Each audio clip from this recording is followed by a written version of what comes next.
বর্ষিয়ান নেতা তোফায়েল আহমেদের জানাজা শেষে কিন্তু দলের নেতাকর্মীরা জয় বাংলা স্লোগানে তারা কিন্তু কম্পিত করছে ধানমন্ডি 32।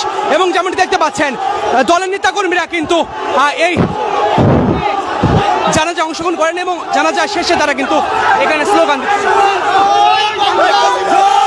দর্শক, তোফায়েল আহমেদের জানাজা নামাজ শেষে কিন্তু আওয়ামী লীগের বিক্ষোভ মিছিল হচ্ছে ধানমন্ডি 32।